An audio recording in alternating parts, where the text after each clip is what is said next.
cada mañana. Abrirte espacio no es nada, soy solo un cuenco de calma.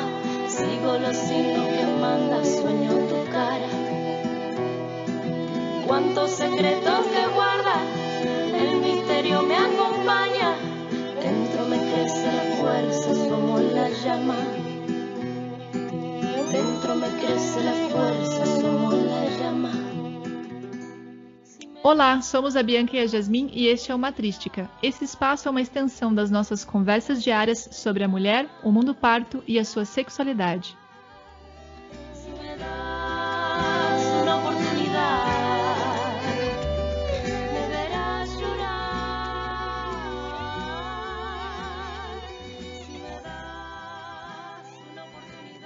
Olá, Gueira! Oi, Gueira! Hoje é em português. Hoje é em português. Tudo bem? Faz tempo que você não pratica, né? Não treina. Mas a gente estava falando português agora só para pegar aqui o embalo. Uhum. Aliás, a gente teve que pegar um embalo para gravar esse episódio, né? Uhum. Temos uns 3 meses. Acho que faz uns 3 meses. Eu acho que sim. A gente gravou o episódio em espanhol e a gente terminou meio esgotada, né? Lembra?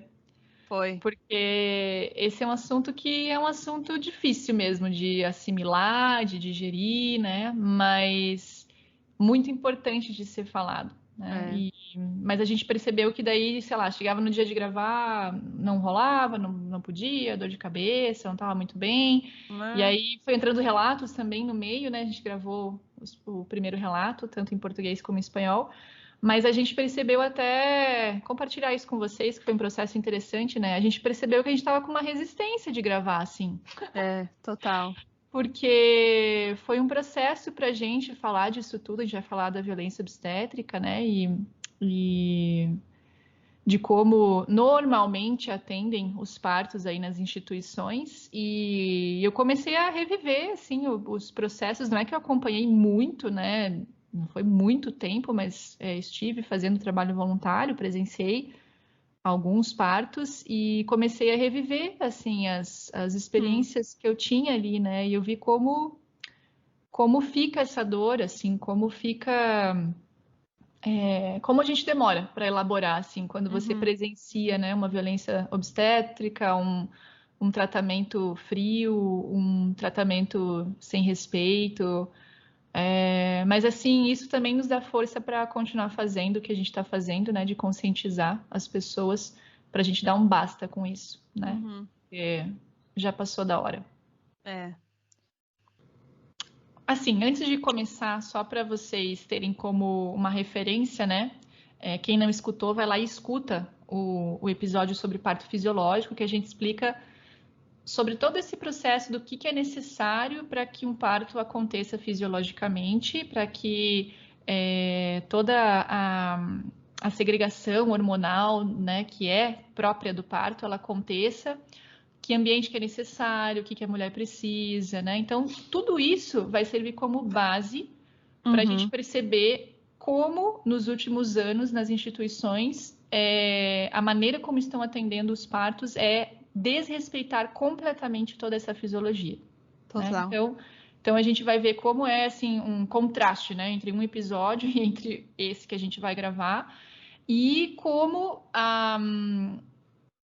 o conhecimento, a luta de várias mulheres, né, a busca, a pesquisa, a investigação, o questionamento de várias mulheres estão fazendo com que essa realidade comece timidamente a mudar. Né? Então a ideia, sim, é que a violência obstétrica, ela não é apenas da instituição, né? Você pode sofrer uma violência obstétrica tendo um parto em casa, né? Fala muito mais da maneira como essa pessoa ou essa instituição, né, te acompanha, a maneira como eles se posicionam em relação a esse processo que é do nascimento, né? Sim, também são... É cultural, né? E por isso também é muito importante, além de ouvir o episódio da fisiologia, é muito importante ouvir o episódio da Her Story. Sim. Porque a violência obstétrica, ela não é uma coisa aleatória. Tipo, você vai na universidade e estuda obstetrícia e eles são uns misóginos, assim, tipo, isolados. Não, é socialmente, né? Sim. É uma misoginia institucionalizada. Exatamente, O que exatamente. você estuda na universidade é isso. Então, é muito importante para entender da onde que isso vem. Não é isso, não é isolado. Tem um background. Porque assim, a sociedade inteira é misógina, né? Só que quando a gente fala de parto, que a gente fala de mulher, né? De corpos de mulher, de sexualidade, a gente vê isso, né, de uma maneira muito assim, plasmada ali, né? Muito exacerbada. E o que é mais curioso disso tudo é que por muitos e muitos anos esse tratamento ele vem acontecendo e a gente não questiona, né? Você começa a achar que é o normal. E isso que é o mais por isso louco, de né? que porque a gente está acostumada, né, com a Tá misoginia. acostumada, exatamente. Então, só que olha que interessante, agora eu lembrei dessa história, compartilhei com a Jaz já, mas eu vou compartilhar com vocês, porque cabe bastante assim para o que a gente está falando. Aconteceu agora nesse fim de semana. Eu dou aula em um curso de formação de professores de yoga, né? E no curso tem um módulo que a gente fala sobre a importância do início da vida, porque esse é um conhecimento que os yogis trazem, né? De como deve ser já comentei com vocês em outros episódios, de como deve ser a preparação do casal, né? Da mulher, na pré-concepção, a concepção, a gestação, o parto. Então, eles trazem todo esse conhecimento próprio do yoga, né? Que vai chamando sempre para a presença, para a essência, para o que é mais natural, né? E para esse contexto mais de espiritualidade mesmo, né? Da experiência do sagrado disso tudo. E aí eu trago, então, essas informações junto com o nosso contexto, junto com assim, foi um resuminho, assim, né? Que eu dou ali para os alunos, mas muito do que a gente fala no Matrística, né? Então, tá, ok, isso é o ideal, mas como é que a gente encontra esse ideal na nossa sociedade hoje, né? E todos os desafios que a gente encontra no meio do caminho para que isso aconteça. E aí, foi uma aula que a gente fez, que ela foi gravada, os alunos assistiram, e depois a gente se encontrou pessoalmente para ouvir, assim, né, para ter o feedback deles e responder dúvidas, assim. E foi muito interessante, assim, porque a maioria dos alunos era assim, nossa, essa aula, tipo, revolucionou tudo que eu pensava sobre o nascimento. As pessoas ficaram, assim, chocadas, sabe? As pessoas comentavam, assim, como que foi difícil digerir, tipo, que elas tiveram que ver e rever. Ou, assim, pessoas que falavam, como que a gente não sabe disso? Vontade de distribuir essa aula para todo mundo, né? Para todo mundo saber. E pessoas, assim, mulheres que não queriam ser mães, sabe? Que acharam muito incrível, assim. E a gente comentando sobre isso, né? Como é uma responsabilidade da sociedade, né? E uma das alunas, ela é enfermeira. E ela veio falar comigo, assim, ela falou que ela ficou muito tocada com a aula, né? E ela depois, no particular, veio falar comigo. Então, ela falou assim, nossa, essa aula mexeu tanto comigo porque eu sou formada, né? Eu sou da área e a minha avó era parteira e ela falou assim, eu não tinha nem ideia disso tudo. Da fisiologia. Da fisiologia. Ela falou, Bianca, eu achei a coisa mais linda isso que você falou, da ocitocina, do hormônio do amor, de todas essas possibilidades. E assim, ela falou que trabalha na parte de cirúrgica, assim, né?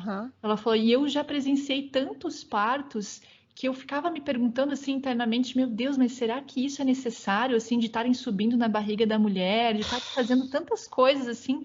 Só que ela falou assim, só que eu não tinha ideia que haveria uma outra forma, entendeu? Nossa. E ela falou, e eu fui ouvindo aquela aula, eu fui me conectando com a minha avó, eu fui me emocionando, porque daí foi como uma reconexão mesmo, um resgate, sabe? E ela é muito emocionada, assim. E daí ela falou, o nosso treinamento ele é muito técnico, a gente não aprende nada disso, a gente fica só replicando. E aí ela contou um pouco da experiência ali pessoal dela, que ela falou, eu sempre fui muito do técnico, sabe? Mas o pior é que nem é técnico, porque a fisiologia seria o técnico. Exatamente. Nem sequer eu acho tipo, que biologicamente correto. Exatamente, Goiânia. Eu acho que o que eles falam como técnico é o intervir, entendeu? Tipo, eles aprendem que precisa intervir e não tem outra possibilidade, sabe? Uhum. E ela comentando que daí ela passou por um problema de saúde e foi parar na UTI, e daí ela teve ali, tipo, um processo, assim, bem profundo de autotransformação, assim, de conexão, em que ela, enfim, começou a questionar algumas coisas, assim, né? Mas dava pra ver, assim, que mexeu muito com ela, assim, sabe? E então essa que é a realidade, sabe? Assim, você vê as pessoas que estão se formando para atenderem a saúde, né, das pessoas e das mulheres. Eu acho que ela não trabalhava só com obstetrícia, mas trabalhou também, né? E é isso, não vê outra coisa, entendeu? Essa é a realidade, essa é a formação e esses são os profissionais que depois vão te atender. Mas ao mesmo tempo, o alívio dela de se reconectar com essa informação, entendeu? Foi assim, tocou no coração dela, deu pra ver, assim, tipo, ai, graças a Deus que existe, sabe? Aí eu fico muito puta, porque muitas vezes eu acho que essa conversa fica mesmo só entre as mães, entre as mulheres que querem ser mães, né? Mas não é isso, é isso um problema da humanidade toda. Todos nascemos, não é uma coisa que só vai tocar na mulher que vai parir. Exatamente. Todos nascemos, é um problema mundial da humanidade toda. E realmente é muito violento que isso seja o que ensinam, né? E aí o que é mais louco, né? Que eu descobri fazendo o curso de doula lá, né? Que foi quando eu entrei em contato a primeira vez com essas informações. Que o mais maluco disso tudo é que, assim, você está falando de medicina. Medicina é científica, né? Ou pelo menos se diz científica. E o que é mais louco disso tudo é que as práticas obstétricas, as mais comuns que estão sendo repetidas ano atrás ano, elas são sem base científica. Totalmente. Elas são, assim, é achismo e é uma coisa muito mais cultural sendo reproduzida. Quando eu entrei em contato com essa informação, aí foi quando eu fiquei puta mesmo. Porque, assim, o posicionamento deles é de muita autoridade, de saber o que está fazendo. E aí você começa a ver as evidências científicas, né, que foram saindo aí, sendo promovidas nos últimos anos, né? Ok, vamos revisar os estudos científicos em relação a determinadas práticas. Porque pior que tem, né? Tem estudos. Tem estudo, tem tudo comprovado e tem tudo, assim, pré-estabelecido pela Organização Mundial da Saúde, pelo Ministério da Saúde aqui do Brasil, por exemplo, como que você atende, né, que eles falam as boas práticas obstétricas, né? E é tudo que não fazem. É muito louco, tá tudo lá, entendeu? Então é realmente. Aí você vê a cultura mesmo sendo passada para frente, assim, sabe? Aprende, repassa, aprende, repassa, aprende, repassa. E aí profissionais, que se dizem profissionais, de uma área científica que não se atualizam. Porque, assim, novos estudos vão sendo feitos a cada ano, né? Então, os profissionais humanizados, eles vão se atualizando, né? Ah, ok, o que é mais interessante de fazer ou não, em que circunstâncias, né? E as conclusões são sempre assim, deixa o tempo do parto o máximo possível. As conclusões foram, nós estamos fazendo muitas intervenções, as intervenções são péssimas para o desfecho do processo inteiro, são péssimas para a saúde da mãe, são péssimas para a saúde do bebê. E aí parece que ninguém tá aí para isso, sabe? Então isso é muito louco, é muito louco. É muito louco, realmente. Aí se a própria profissão não tá tomando a decisão de fazer uma coisa de maneira ética, né? Aí começa a revolução a partir de quem, né? De nós. Total, é que realmente... Diga, que na verdade nunca teríamos que soltar esse poder, né? Mas a gente confia. Exatamente. Mas esse é o caminho, né? E é um pensamento que eu acho que todo mundo tem esse pensamento, né? As pessoas se especializam nas suas determinadas áreas e elas viram a referência em relação a conhecer determinado assunto, né? Então eu pensava assim, ok, quando você vai num ginecologista obstétrico, ele sabe do que ele está falando. Eu acho que muitas mulheres pensam isso, né? Eu vou com o profissional que sabe do assunto, como que ele não vai saber? Entende? E aí, isso que é o mais maluco, você vai numa inocência. Então, assim, muitas e muitas mulheres elas estão seguindo esse caminho, que é o automático, né? Fico grávida, vou com o ginecologista obstétrica, ele é o especialista, ele sabe o que fazer, me entrego nas mãos dele, né? E é um pensamento ok, tipo assim, até ok, entendível, né? Quando a gente começa a perceber que a gente precisa ser muito mais responsável pelo nosso corpo, pela nossa saúde, e que o profissional não é Deus, e que deveria ser o especialista não está sendo, no sentido, né, de estar atualizado, de estar baseado em evidência, cara, a gente precisa fazer ruído, sabe? A gente precisa realmente funcionar, né? Fica nas suas mãos. Que é muito absurdo, muito absurdo. Mas enfim, para vocês entenderem um pouco mais do que a gente está falando, a gente vai então tentar, né, Goeira, relatar assim o que é o atendimento protocolar, assim, que aconteceu por muitos anos, que continua acontecendo, que é o mais comum, né? A gente está falando aqui de um movimento de parto fisiológico, natural, seja em casa ou seja na instituição, é assim, ainda é um movimento muito tímido, muito poucas mulheres têm essa experiência, porque a grande maioria é isso que a gente vai relatar, né? Vamos lá, né? Então. O que é que aconteceria? Pode acontecer. Bom, tem várias maneiras, né, que pode acontecer. Ou você nunca começa seu trabalho de parto nas datas aceitáveis para o profissional, aí ele já logo vai querer induzir, né? Isso. Esse é um bom começo. Quando que vai nascer a criança, né? Então tem muito rígida a data provável de parto, né? Que é com 40 semanas. Cesáreas eletivas, eles fazem normalmente com 38 semanas, né? O que é chamado de iatrogenia, que é um termo que se usa assim, que é uma intervenção médica que traz malefícios, né? Para a saúde da mãe e do bebê. Então, o conceito de cesárea eletiva ele já é bastante desequilibrado por si só, né? E é uma coisa bem cultural, assim, pelo menos muito forte aqui do Brasil, e que em outros países que tem muito mais desenvolvida já essa consciência, né, da humanização, assim, as mulheres ficam, tipo, de olho arregalado, assim, como assim cesárea eletiva, né? É uma coisa assim, what, né? E aqui já acontece isso, tá? Daí, eu acho que aí seriam, tipo, uns níveis de iatrogenia, porque isso seria, tipo, um nível máximo. Mas aí, quando vocês vão ver que as outras intervenções também são, né? São todas isso. Mas esse seria, tipo, o nível máximo de... Sim, marcar uma cesárea. E depois, ou a outra coisa que acabei de falar, seria que o bebê está tudo bem, a mãe também, só que não é o momento de nascer e o profissional, como se diz, apura?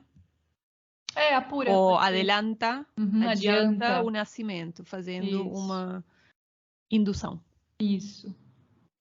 O que vocês mais vão ver é basicamente isso, é apurar a coisa, né? É muito difícil que as instituições fiquem esperando para que as coisas aconteçam, né? Então isso já é um problema por si só, né? Aí mistura com uma falta de informação da gestante do que é entrar em trabalho de parto. Então o que mais acontece entra em trabalho, começa algum sintoma, já vai para a maternidade. Aí quando você está na maternidade, você entra num processo ali onde existem várias mulheres, existe toda uma logística da maternidade que ela está pensando muito mais na logística de si própria do que, né, dando esse protagonismo e essa importância para a mãe e para o bebê. Então você não vai ficar lá, tipo, 20. Até porque, assim, imagine, você começou com algum sinal que de repente você tá bem lá nos pródromos, bem no comecinho, né? Você poderia demorar ainda 2, 3 dias para realmente engatar um trabalho de parto. Só que você já está na maternidade. E aí eles fazem lá a triagem, né? Que é um exame quando você entra, você tem que passar por esse exame, onde eles avaliam pressão, não sei o que, faz exame de toque e tal. E aí, claro, você não está em trabalho de parto ainda. Alguns falam para voltar para casa. Dependendo de como for, eles falam já para você internar. E daí já começa uma indução, né? Muitos eu acho que eles já têm no protocolar o desprendimento de membrana. Sim. Quando apenas você entra. Sim. o desprendimento de membrana Isso vai ser diferente em cada instituição. Sim, né? Os sim. protocolos de cada lugar mudam, então você não sabe o que vai... Não, pode saber perguntando, né? Mas se você não perguntar, não sabe o que pode acontecer. Isso é uma outra coisa louca. Cada maternidade, né, é bem assim, cada um universo, assim.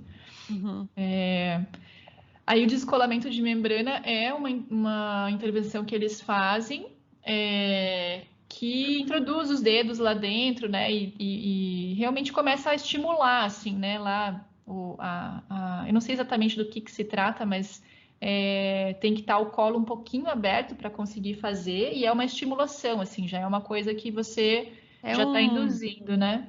Em inglês eles falam sweep, eu acho que faz tipo um movimento circular ao redor do que seria o útero, né? Contra o cervix, eu acho que é tipo um bloop, não sei bem. Exato. E muitas vezes ninguém avisa, né? Que eles vão fazer o exame de tato e já fazem. E já fazem isso, exatamente. Sem avisar. Que isso tem que pedir consentimento da mulher, se ela quer fazer isso. Porque já é assim, isso já é, em determinadas situações, seria assim, já um procedimento de indução de parto, né? Só que eles fazem ali ao bem, assim, como quiser, né? Assim, ao Deus dará, né? Vamos fazer. Tá na hora, vamos lá. A gente decide que é momento de fazer, tipo assim. Bom, tudo eles teriam que te contar e pedir o consentimento, né? Isso. Até o exame de tato. Exatamente. Aí o que acontece? Então já começa ali uma pressão para que o trabalho de parto aconteça, tá? Se você rompeu bolsa, por exemplo, eles têm esses protocolos de risco de infecção. Porque, claro, você está num hospital, o risco de infecção é muito maior, eles fazem exame de toque muito mais seguido, o risco de infecção é muito maior. Então, eu acho que eles esperam 6 horas, se eu não me engano. Tipo assim, rompeu bolsa, fica um tempo, assim, mas é muito, muito curto, assim, o tempo. E se você não entrou em trabalho de parto, já começam com induções, né? Então, seria aí o descolamento de membrana. E depois eles começam com... Tem ali o misoprostrol, né, também, que são introduzidos na vagina, assim, que são substâncias que vão ativando também o trabalho de parto. E aí a ocitocina sintética, né? O sorinho. O sorinho, que daí eles não falam que é uma ocitocina sintética, eles falam que é um sorinho para ajudar no parto. Né? E aí esse sorinho a gente já explicou, né? É o hormônio sintético que vai para a corrente sanguínea da mulher, e ela começa a entrar num processo artificial de estimulação das contrações, né? E aí tem a dosagem do sorinho, né? Então eles vão escolhendo, né, a dosagem desse sorinho, baseado ali no que, né, nas conclusões que eles chegam. E normalmente são contrações muito mais doloridas, e a mulher não está no processo interno mesmo de movimento interior, né? E até psicológico para viver aquilo ali, né? Então, e o bebê também não. E o bebê também não. Então ele acaba sendo violento, assim, para a mulher, né? E normalmente elas são mais fortes e mais seguidas também. Então, tudo isso que a gente tinha falado das endorfinas no meio de cada contração e o mecanismo natural que vai acompanhando essa dor ou não dor, porque pode não doer, tudo isso não existe, é só um ataque que você sente.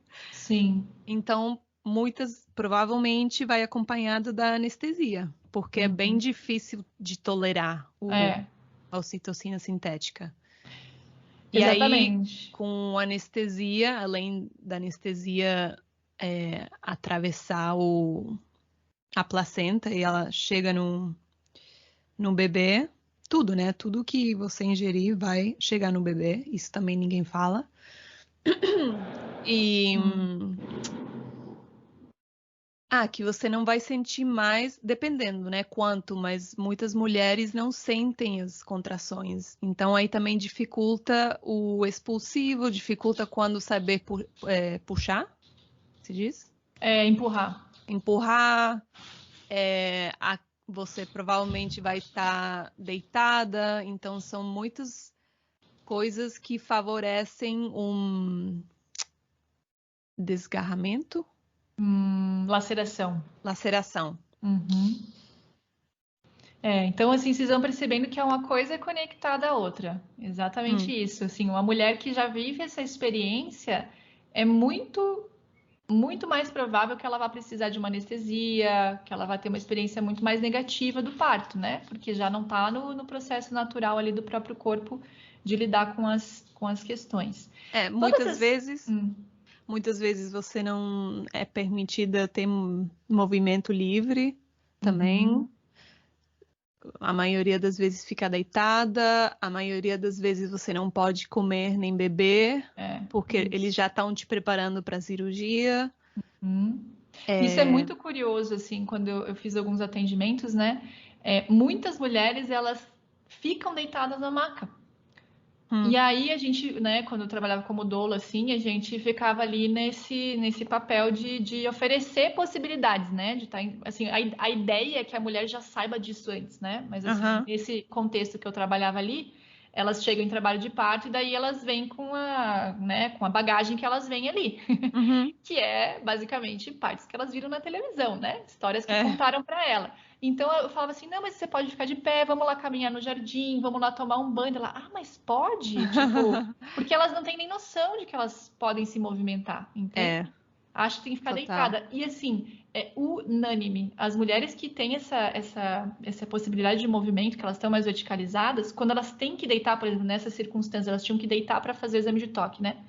Nossa, elas falavam que as contrações doíam muito mais deitadas. Então imagina você forçar uma mulher a ficar um trabalho de parto inteiro deitada. Deitada com ocitocina sintética, imagina a dor. Assim, é tortura, sabe? Tortura. Não tem outro nome, total. assim. É tortura.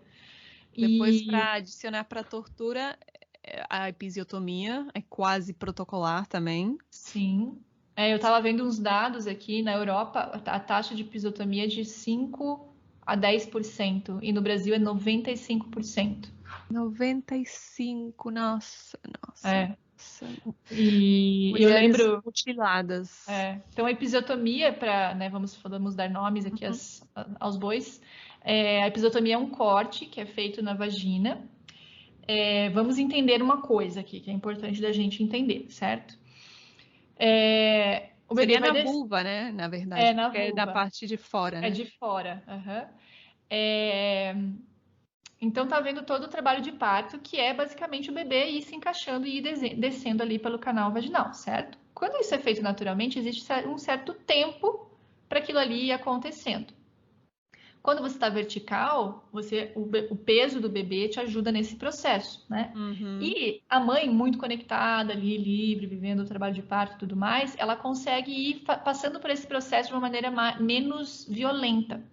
Quando existe já a ocitocina, né, que já é muito mais forte ali as estimulações das contrações uterinas, já não é um processo natural, e a mulher está deitada, realmente a passagem do bebê vai ser muito dificultada. Então, os gênios chegaram à conclusão que, entre aspas, tá? Que vocês não estão vendo. Chegaram à conclusão de que para nascer, que esse bebê é difícil de passar por ali, vamos fazer um corte. Porque muitas vezes, deitado, quando a mulher forçava, rasgava a região ali, né?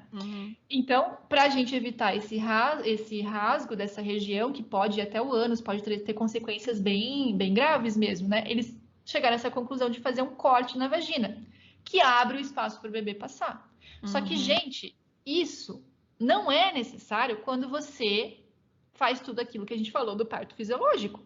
Não, isso é abuso sexual. E o que acontece é o seguinte, quando as mulheres vivem trabalhos de parto mais naturais e que vai havendo esse processo assim, elas podem ter realmente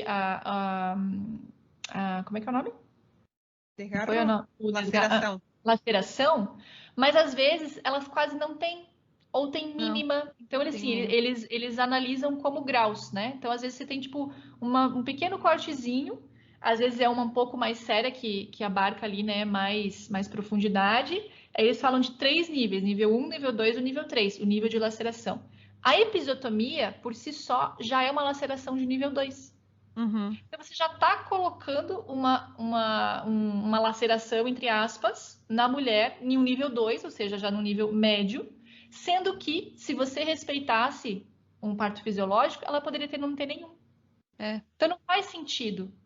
não faz Não sentido. faz sentido, realmente. E isso é já, então, devido a estudos científicos, comprovado, é considerado violência obstétrica. Já é uma prática que é para cair por terra. Pergunte quantas mulheres não vivem episiotomia no Brasil hoje.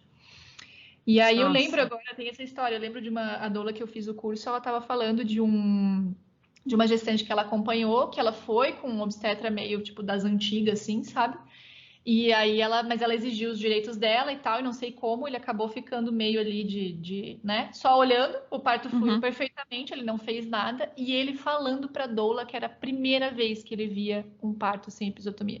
Nossa. E ele estava tipo, uau, entendeu? Cara, a gente fala possível, entendeu? A gente fala das épocas, tipo, medieval, e falamos das coisas que aconteciam e contra as mulheres e tudo, tipo, uau, nossa. Cara, a gente continua cortando 95% das vulvas das mulheres. Que isso? Sem necessidade, Não. né? Incrível. É muito louco. É muito louco. Bom, então, isso é mais uma coisa, episiotomia. O Chrysler, quando... Sim, que a gente ele chama sobe. aqui Christeler. Christeler. Bom, essa é um terror.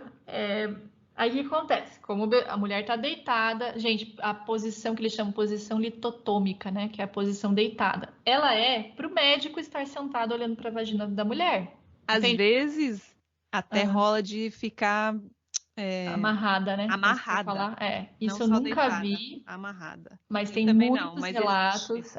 de amarrarem a mulher deitada. E assim, percebam como quem que é o centro, né? Quem que é a figura central desse acontecimento todo, né? É a figura médica. Porque a mulher precisa estar deitada para ele estar olhando a vagina. Em vez Isso de ele aconteceu. se abaixar, né? Em vez de a mulher estar ali, ele ser alguém que está servindo, não, né? É ele que precisa estar ali confortável, entende? Isso aconteceu por causa de. Tudo começou, essa posição. Posição? Eu nunca sei. Posição. Como? Posição. Posição? Posição, aí. Posição. Aí. Por causa de um rei, era inglês ou francês? Que ele queria ver os partos da mulher dele. Tá brincando? Não, juro. Que loucura. Por causa de um rei. E aí acharam uma boa ideia. ele queria ver. Então aí começou essa posição. Tá louco. E é engraçado, assim, isso é uma coisa que também eu presenciei, assim, fazendo lá o trabalho voluntário, né? Tem as enfermeiras obstétricas que são super pró parto humanizado, né? Uhum. E aí elas comentando que elas estavam meio que assim, eram amigas assim dos obstetras, né, que atendiam ali, assim, né, tinha assim uma intimidade. E aí elas ficavam corrigindo as obstetras, porque as obstetras falavam assim: "Ah, o parto que eu fiz". Daí elas: "Você fez algum parto?" Ah, não, porque assim, até na linguagem eles têm isso do parto que eu fiz, sendo que é a mulher que tá parindo, né? Então veja como é centrado na figura médica, né? Todo o processo. É muito louco. E falando na linguagem, bom, não, vou abrir outra. Um parênteses tão grande. Depois eu volto para esse parênteses. Vai lá. Vai lá? Tá, não esqueça. Continua. Mas então isso. Então a posição litotômica, ela diminui muito o espaço para o bebê passar, né? Então... Você ia falar do Christeler. Do Christeler.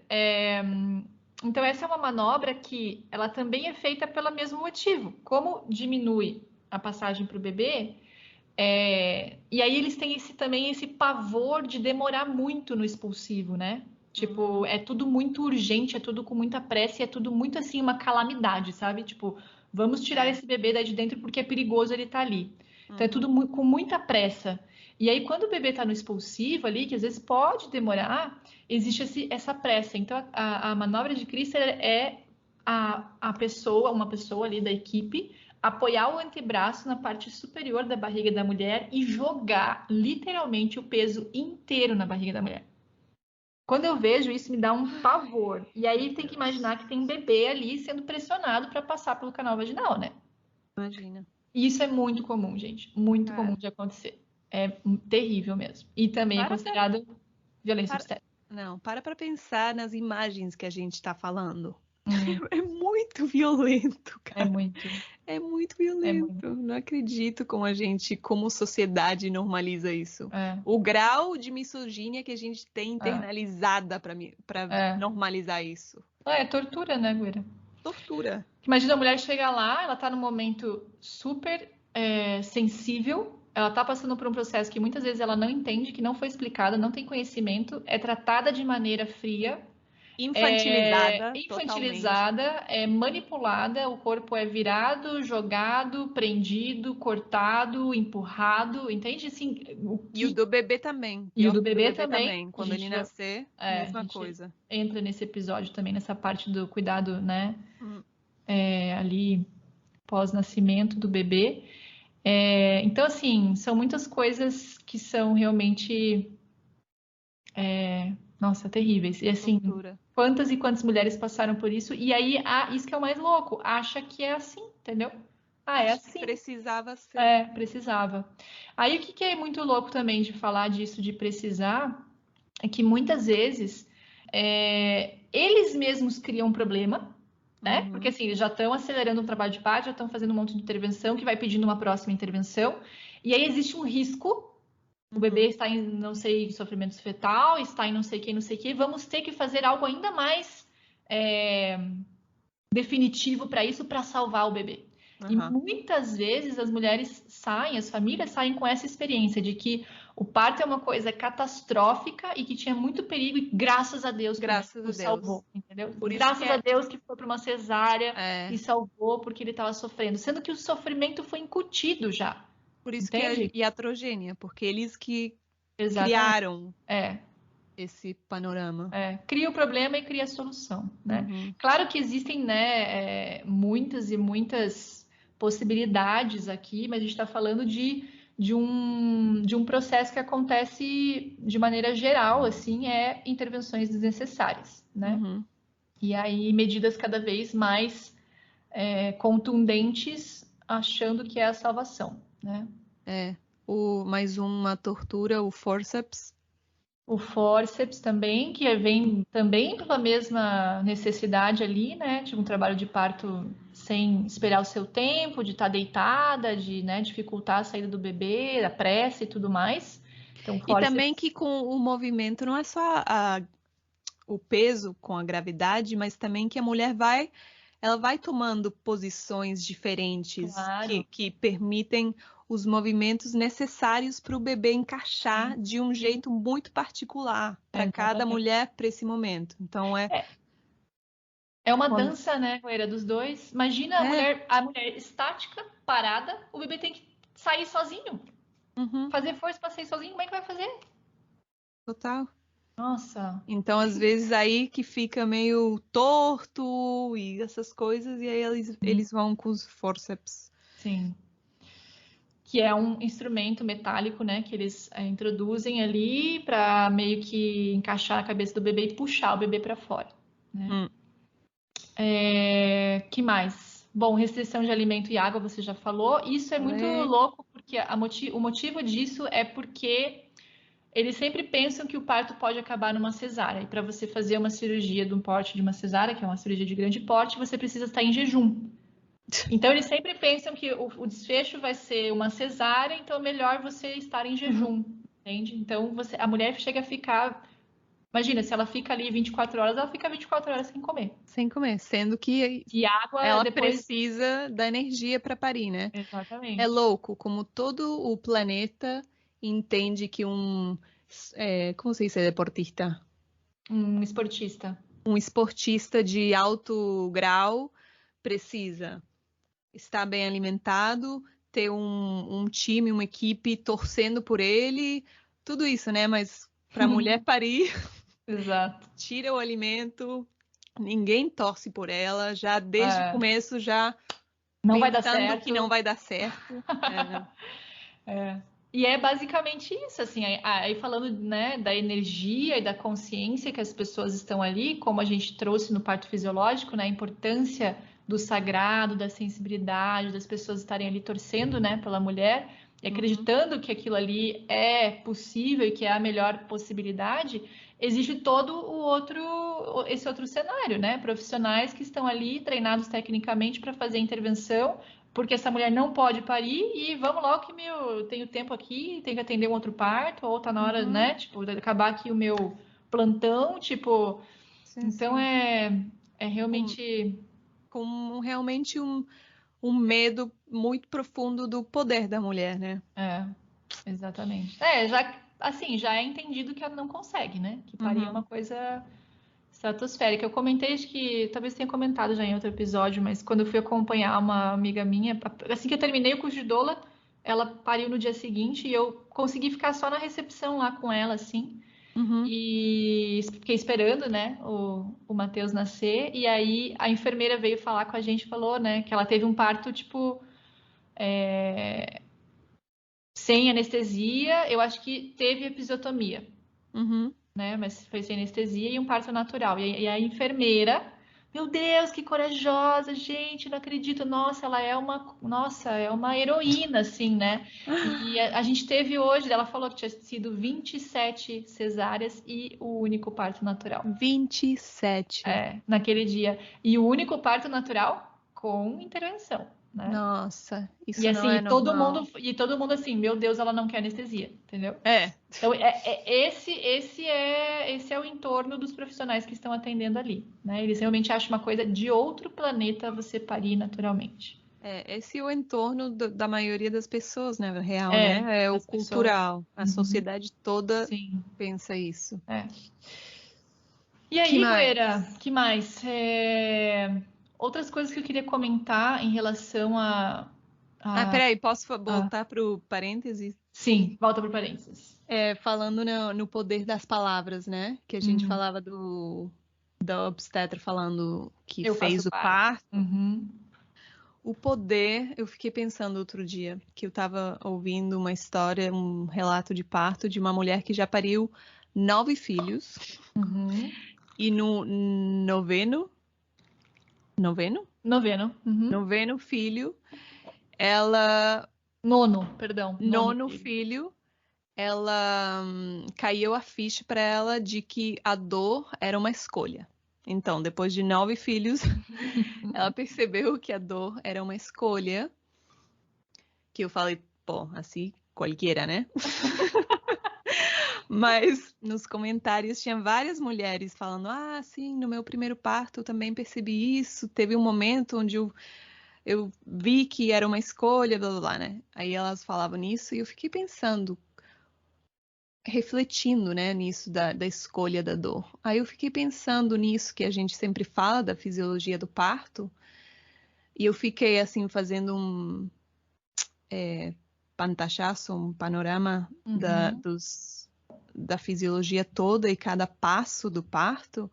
E realmente, se você ler a novela, se fosse um livro, a fisiologia do parto, você nunca ia chegar na conclusão de que é com dor o parto. Porque você vai vendo os hormônios, a ocitocina, a endorfina, é uma coisa tão perfeita que, na real, a conclusão nunca ia ser essa.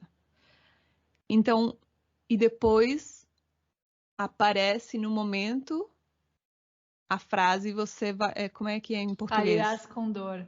Parirás com dor, né? Da Bíblia, né? Acho que não sei exatamente da onde que Da Bíblia, mas ficou da ali Bíblia. bem no inconsciente, que todo mundo conhece essa frase. Ficou aí no inconsciente e ficou como um... como se dice? Un lema. Sí, como algo que... No, pero cuando... Tipo una maldición. Sim, exato. E eu fiquei pensando quantos partos, talvez antes disso, realmente teriam sido sem dor, né? E quantos ainda são, porque muitas mulheres, essa maldição não chega nelas, né? Mas dá para pensar que fisiologicamente, talvez não é uma coisa tão natural parir com dor. Do mesmo jeito que talvez não é tão natural menstruar com dor. Exatamente. E todas essas coisas, né? Então, não, só para botar essa reflexão. Eu acho que essa reflexão ela é muito, muito chave mesmo, assim, porque, como a gente comentou esses dias, né, sobre esse assunto, a gente, por mais que a gente comece a aprender sobre, né, esse nascimento fisiológico e um parto humanizado e respeitar os tempos e não sei o que, quando entra o tema dor, é bem interessante, assim, a maneira como eu aprendi, pelo menos o primeiro contato com isso, foi do tipo, a dor é subjetiva, isso é real, né? Aí tem um papo um pouco ali do que vem toda essa onda dos partos orgásmicos, né? Então, experiências de mulheres que tiveram orgasmos, mas também um certo cuidado para que isso não seja um objetivo, como realmente não é, né? Não é um objetivo você ter um orgasmo, né? E assim, eu acho que criou assim também um processo de um abismo muito grande das mulheres de repente descobrirem toda a possibilidade de um parto fisiológico, e daí, ok, eu posso ter um orgasmo parindo, e aí a experiência delas era com dor, tipo. Então, assim, um certo cuidado para não tirar a dor da jogada, né? Porque a maioria das experiências das mulheres é com essa dor, né? Só que você escuta os relatos das mulheres e elas dizem, sim, tinha dor, mas também tinha muito mais do que isso. Né? Ou às vezes falam Tinha que dor não usariam a palavra dor. Eu já vi muito isso. Que elas usariam outra palavra para descrever palavra para isso. Tipo, intensidade ou sei lá. E que não é assim uma coisa tipo de outro planeta, assim, sabe? Enfim, vão ter muitas experiências. Para algumas mulheres, sim, doeu pra caramba, foi dor mesmo e tal. Só que qual que é a questão? Que daí eu e a gente começou a fuçar um pouco mais, né? E daí vem a Cacilda, né? Nossa deusa, falando que, como a gente comentou já, não sei mais em qual episódio, qual foi, Gueira? Ou do parto fisiológico, né? Que a gente começa falando do útero e tal. Que o útero da mulher que já vive numa sociedade patriarcal, o útero por ser esse centro da sexualidade feminina e por ter esses feixes musculares, né, longitudinais e latitudinais, que estão relacionados ao sistema simpático e parasimpático, que ela diz, não sei se era ela que dizia, ou o Reed, que falavam do útero espástico, né? Que Ele é um já tá útero tenso. Já contraturado, já tenso. E aí é de se imaginar que nós, mulheres, né, imersas nessa cultura patriarcal, que nós tenhamos esse útero contraturado. Porque sim, assim, veja a sua volta, quais são as mulheres que têm uma relação harmônica com o corpo, quais são as mulheres que têm uma relação harmônica com o seu ciclo, quais são as mulheres que têm, que realmente assim transcenderam já esse contexto patriarcal, né? Ainda vivendo no mundo patriarcal, são poucas. Né? Então, assim, claro que a maioria das mulheres vão sentir dor, mas eu percebo que conforme a gente for curando tudo isso, porque isso é uma coisa do yoga que eu acredito plenamente, consciência e corpo são uma coisa só. Então, o corpo ele só está mostrando um aspecto da consciência que precisa ser olhado. Se os nossos úteros estão espásticos, se os nossos ciclos são com dor, é porque a gente precisa olhar para o feminino, né? O útero é a essência do feminino. Então, é muita coisa aí, né, relacionada, mas assim, a gente tirar da jogada, assim, tipo, não é possível um parto com dor? Não sei. Dá pra gente questionar realmente. E tantas mulheres, a gente vem ouvindo cada vez mais relatos de mulheres tendo uma experiência muito linda de parto. E a dor fica, tipo, ali, nem comentam da dor, nem falam da dor, né? Total. Então tem muita coisa, romper paradigma, é disso que a gente está falando, né? E os paradigmas num nível muito, muito profundo de mulher, de feminino mesmo, né? Bom, parênteses muito importante. Fechamos parênteses. Fechando os parênteses, e eu acho que a gente vai fazer um episódio mais, assim, né, detalhado sobre isso. Mas voltando aqui, outras coisas que eu acho que é interessante da gente trazer, assim, do porquê, por exemplo, que eu cheguei à conclusão de que eu acho muito melhor ter um parto em casa. que foi uma coisa, para mim, construída com tempo, com muito tempo. Aliás, é uma coisa mais recente, assim, desse ano, né, Gueira? Foi desse ano, assim, que eu falei foi com você, desse ano. porque eu tinha ainda uma coisa assim, meio, tudo bem, parto humanizado, mas eu tinha a necessidade de estar lá no hospital, né? E aí, que são várias coisas. Então, assim, a mulher, ela pode ter um parto humanizado na maternidade, né? E é isso que a gente comentou ali no início, de que a gente, a partir do movimento das mulheres, exigindo seus direitos, a gente está conseguindo com que as instituições se adequem a esse respeito ao parto fisiológico, seja promovendo uma sala muito mais, né, preparada para isso, com bola, com banheira, com luz mais baixa, que ela tenha esse momento ali de intimidade e tudo mais. E tem leis, né? Com o plano de parto, você pode chegar perto deles respeitarem. Isso, plano de parto. Só que assim, tem coisas que você não escapa de uma instituição. Por mais que você consiga um parto humanizado, vai ser, como a Jess falou no outro, vai ser muito difícil que você tenha um parto fisiológico do começo ao fim. Por quê? Você já tem que ir para a maternidade. Então, isso já é né? Você tá ali no trabalho de parto, você tem que ir para a maternidade. Tá. Aí você tem que passar pela triagem. Não tem como escapar. Aí eles já vão fazer o exame de toque na triagem. E aí, o que mais pega, que foi o relato da Andressa, né? Inclusive, foi exatamente essa conclusão que ela chegou. O cuidado com o recém-nascido. Que por mais que você contrate um pediatra humanizado, né? Que o pediatra respeite a golden hour, né? Essa hora de ouro, e que o bebê fique ali uma hora com a mãe, ele sempre é levado para o berçário. Pelo menos nas maternidades particulares aqui do Brasil, ou de Curitiba, não sei exatamente todas, mas sempre vai separar da mãe em algum momento, né? E aí você vai ficar num quarto que de 24 a 48 horas, sempre foi protocolar 48 horas, hoje em dia eu tenho ouvido que estão conseguindo diminuir para 24 horas, mas você vai ficar num quarto onde vão estar entrando e saindo enfermeiras, né? Tipo, o tempo todo. O tempo todo. Então, essas coisas você não vai conseguir muito escapar, né? Para a mulher, se ela chega à conclusão, ela fala assim, não, para mim, eu me sinto segura para ir num hospital, numa maternidade, né, por N motivos, que ela chegue, mas que ela tenha tido informação e maneira de pesar na balança, né, e tudo mais, ela vai ter que lidar com essas coisas, né? E ainda assim, ela pode ter um parto muito respeitoso e com, né, muito de maneira natural mesmo e tudo mais, mas vai ter esses poréns, né? E no parto em casa, então, você consegue viver toda essa fisiologia de uma maneira muito mais protegida, né? E o pós com o bebê não desgruda de você em nenhum momento. Então, para mim, foi uma coisa... E depois, tudo que você quiser fazer no bebê também, de exames, tudo isso, os profissionais vão para você. Eles vão até sua casa. Exato. Isso é muito diferente também.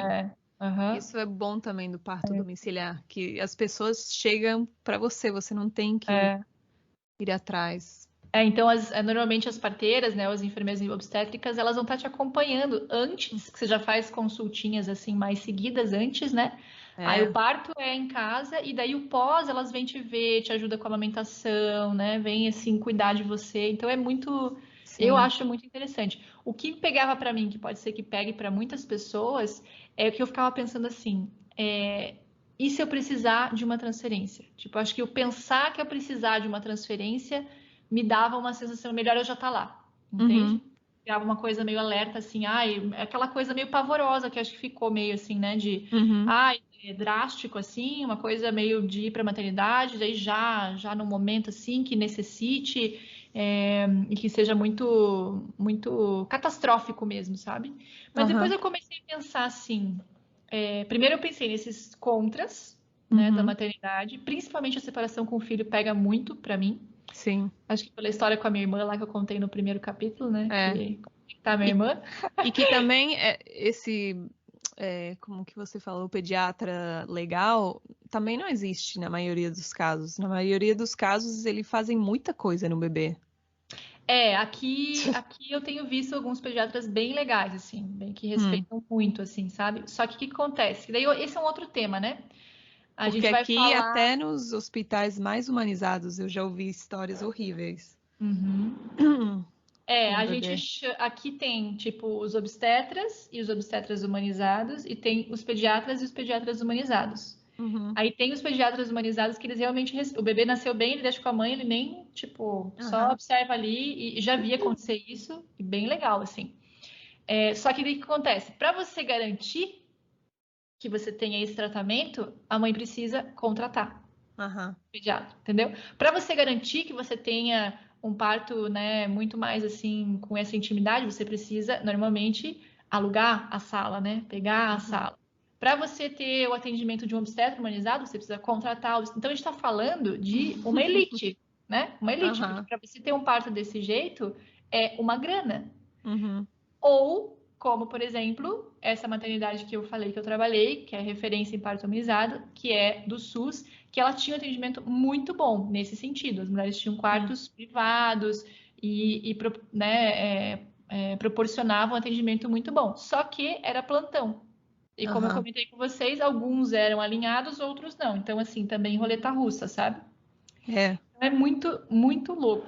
Assim, como você precisa ir atrás dos profissionais que estão alinhados com você. E aí, muitas vezes, isso no nosso mundo de hoje, capitalista, você precisa de dinheiro, sabe? Então, é realmente um privilégio de poucos. Né? Ou ter sorte de cair num SUS com um bom atendimento. Mas que também não dá para garantir, sabe? Sim. Então, é bem delicado, né? E aí...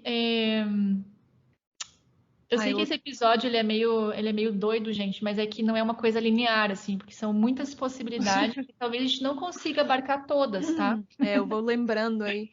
Também eu pensei que o outro dia, sabe, nas histórias do Instagram que botam tipo um quadradinho para as pessoas escreverem. Aí uma mulher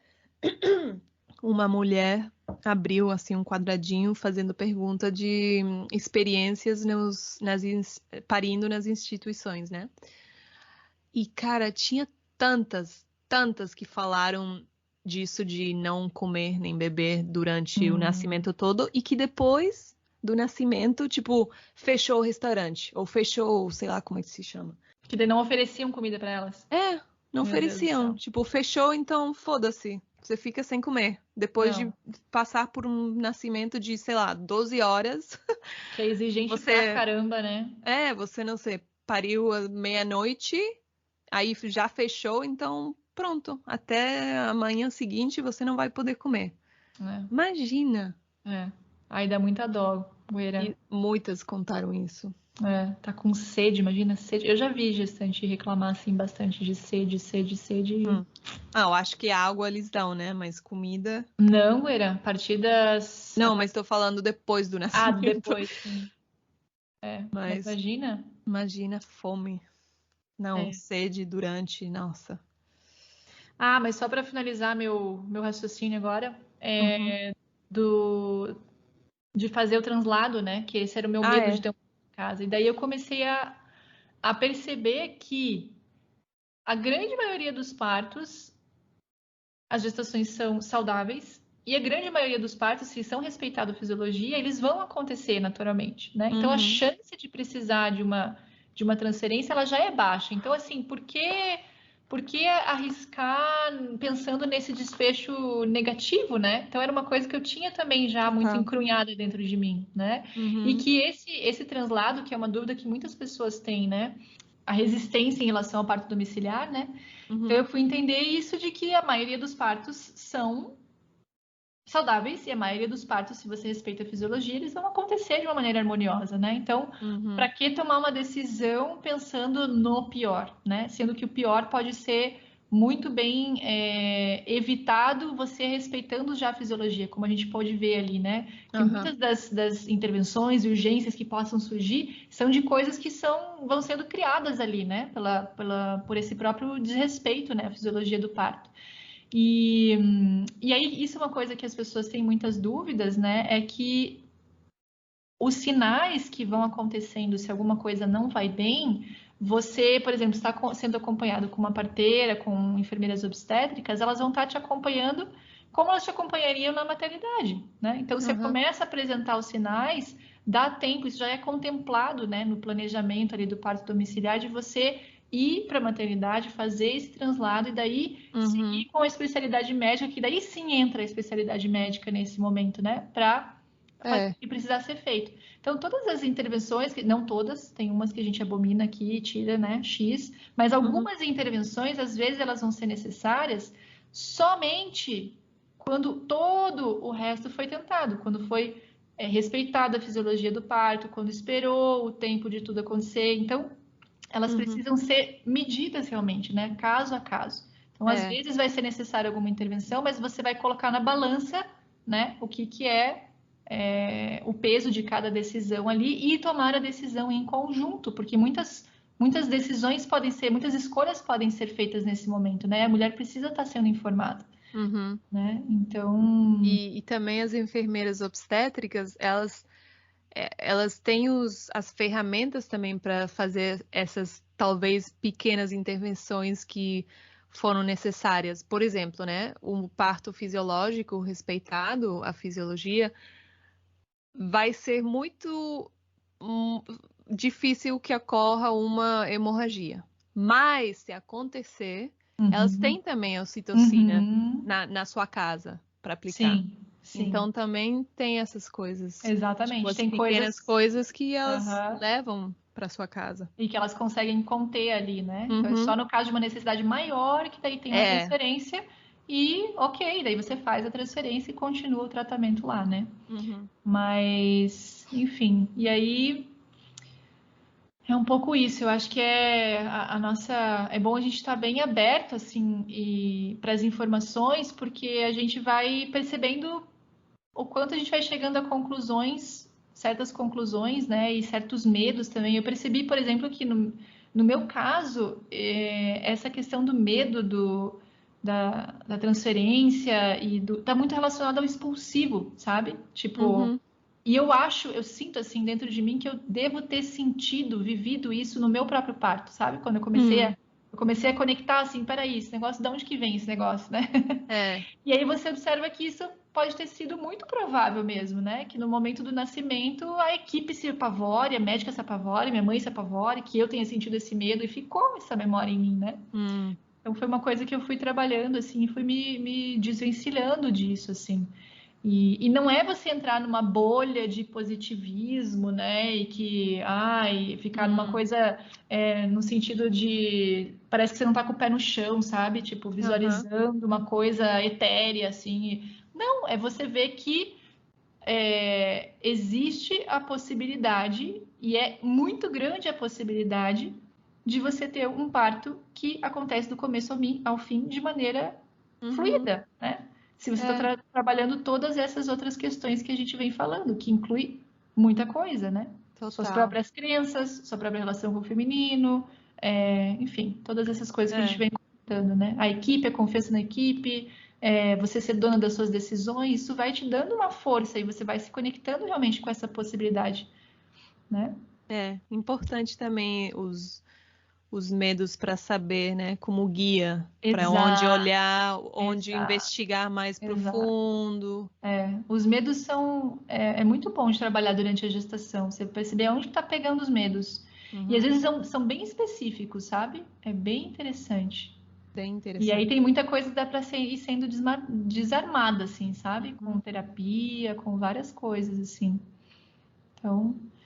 Muito bem, Guira. Vamos falar um pouquinho sobre quando nasce o bebê e as violências que podem acontecer e que acontecem normalmente nas instituições. Sim. Que seria o corte do cordão, sem esperar o sangue todo ter passado da placenta para o bebê, que é super importante, e o sangue todo tenha passado. O cordão tem que estar branquelo e... não sei como escreverlo, mas dá para ver quando já terminou de passar. E só tem que cortar depois disso. Outra coisa que acontece é que não esperam a placenta sair, a mulher parir a placenta sozinha. Primeiro que protocolarmente eles botam ocitocina sintética, mesmo que não tenham botado no parto, eles botam depois para parir a placenta, apurando, né? E também muitas vezes fazem, como se diz? Que eles tiram. Tração. Que mais? Bom, levam o bebê, medem, pesam. Dão tapinha na bunda, né? Dão tapinha na bunda, lavam ele, sendo que ele tem o vernix, que é super saudável, para ele absorver isso tudo. Cara, eu já ouvi coisas tipo penteando o bebê embaixo da água, a água escorregando super forte em cima do bebê, penteando os cabelinhos Não, torturas. Eles realmente muitas vezes tratam o bebê como se ele não sentisse, né? Não fosse um ser sentiente. Exatamente, que esse é um outro capítulo, né, Gueira, que eu quero fazer ainda, de uma informação que eu entrei em contato que ainda é considerado, por muitos e muitos anos, foi assim o mainstream de que bebê não sente dor. Considerado como é que diz?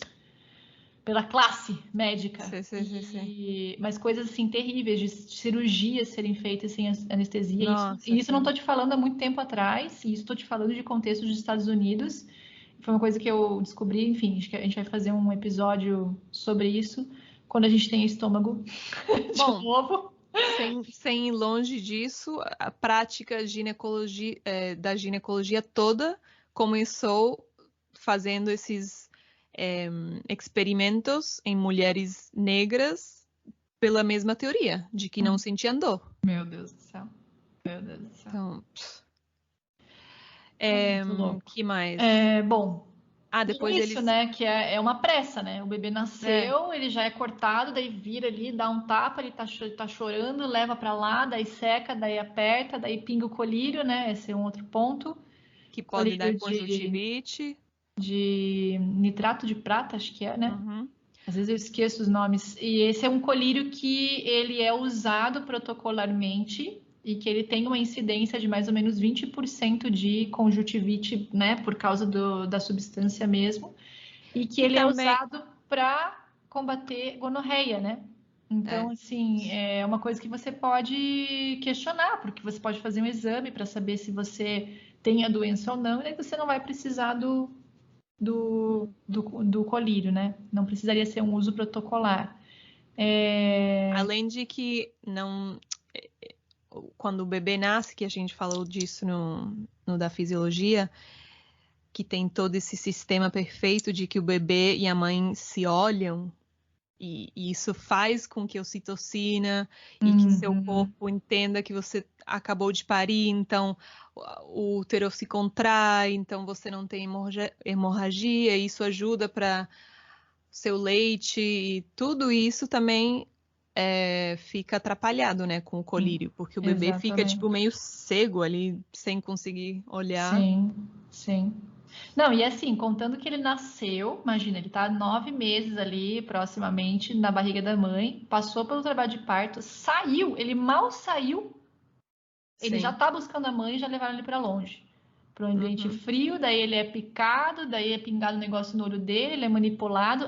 Enfiam também para aspirar, né? Para aspirar, enfiam um caninho mesmo, gente, lá pelo nariz, lá para dentro, lá para aspirar os pulmões, sendo que isso pode ser necessário em algumas circunstâncias, mas fazem com todos, enfiam lá. E na maioria assim, não é necessário. Não é necessário. E eu peço assim, enfia um caninho no seu nariz para ver como é que você se sente, né?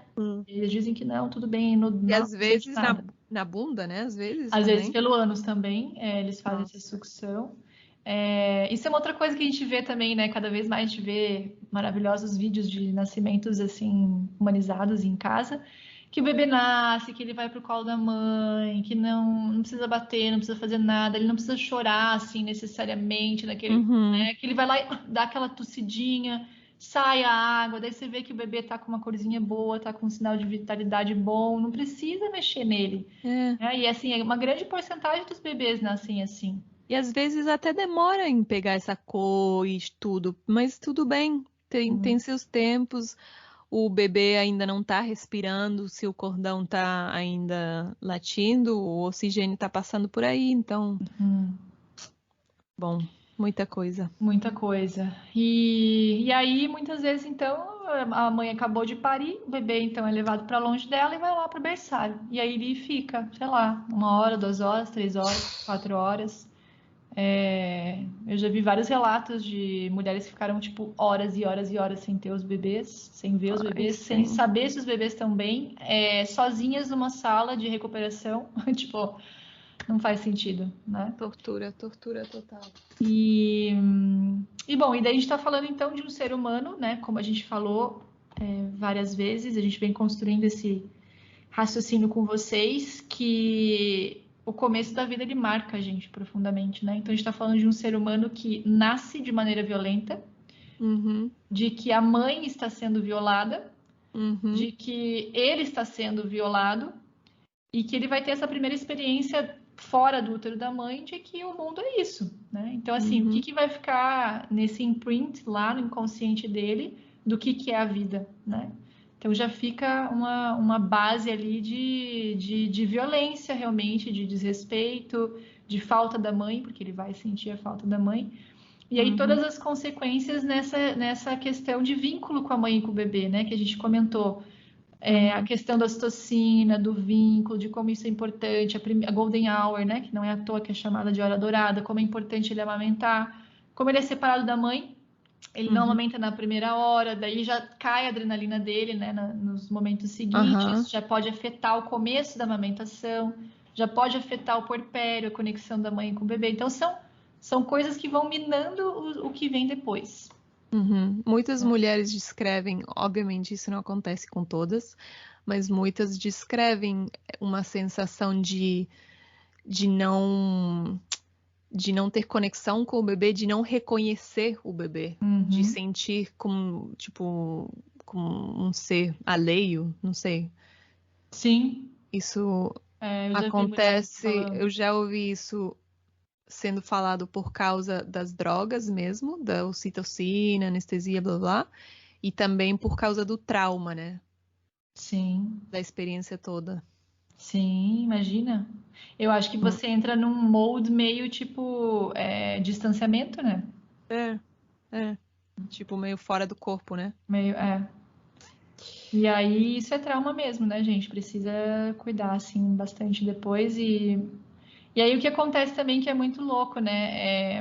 A mulher vive isso, acha que é o normal, guarda aquela dor interna e aí reprime, né? Muitas vezes. E depois de anos começa a entrar em contato com essas informações que a gente está trazendo e vem tudo à tona, né? Então eu vejo isso acontecer com várias mulheres, aí precisa de um carinho, de um cuidado ali, de um apoio para elaborar todas essas questões, porque sim, sofreu abuso, é isso mesmo, ficou traumatizada, é isso mesmo, né? É isso eu mesmo. tenho o caso de ela vai vir dar o relato dela daí de violência obstétrica mesmo, de uma amiga.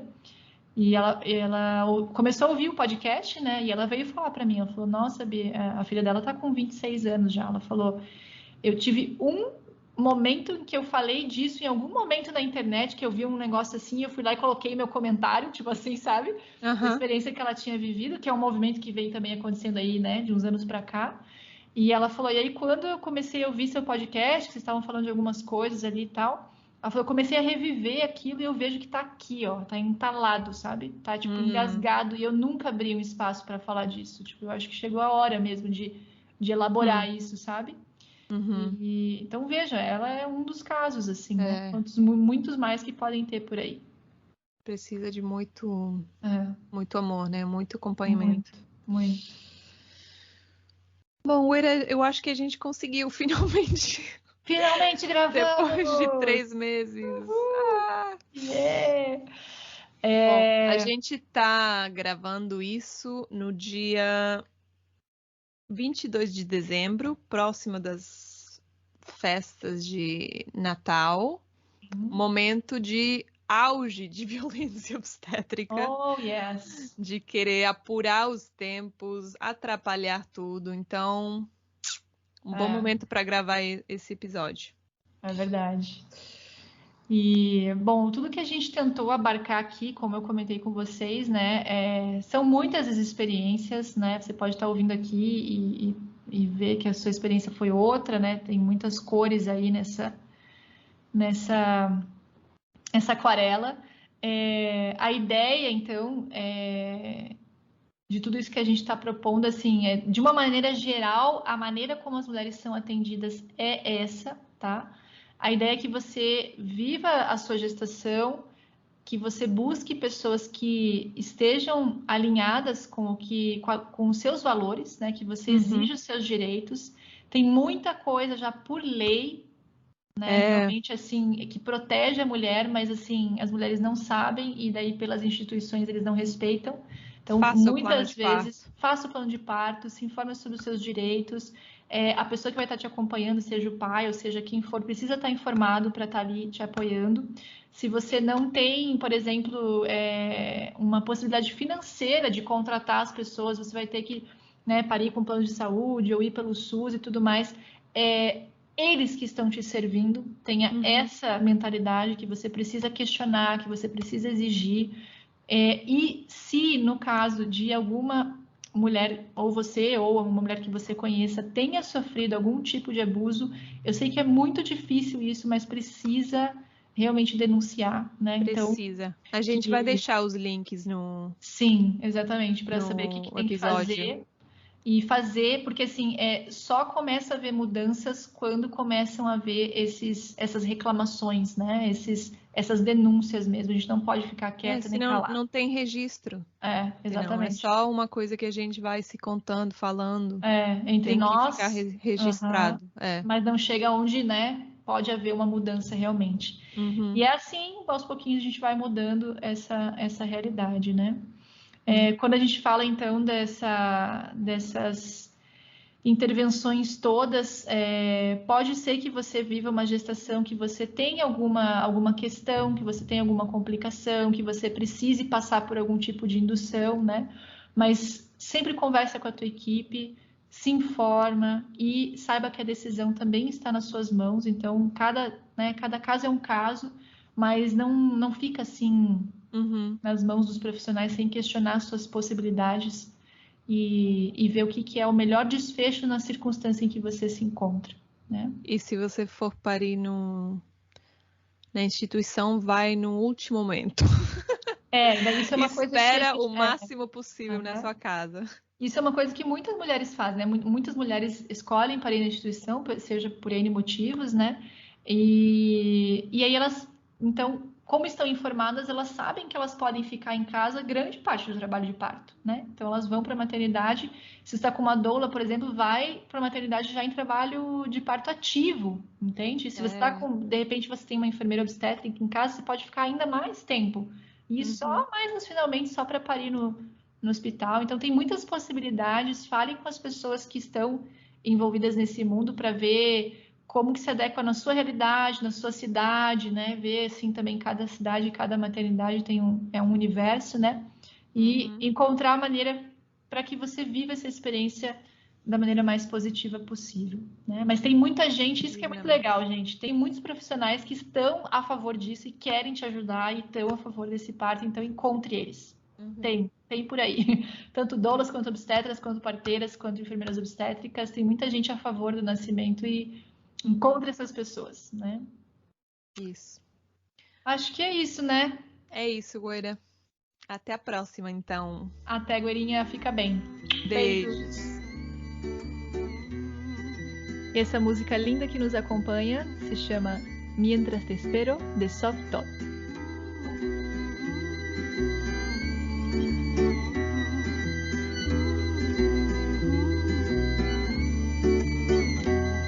Encuentro en este silencio de las preguntas que van por dentro, la vida entera de tu presencia, tu nueva esencia que en mí despierta lo más hermoso que es el deseo, lo más curioso me da tu incógnita, lo más precioso es este deseo mientras te espero.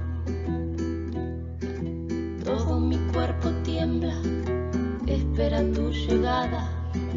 Abre a tu tiempo la senda, no te detengas.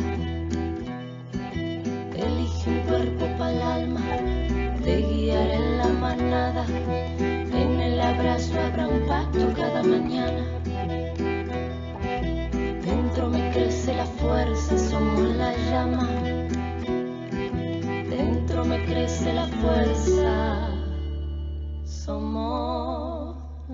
llamar.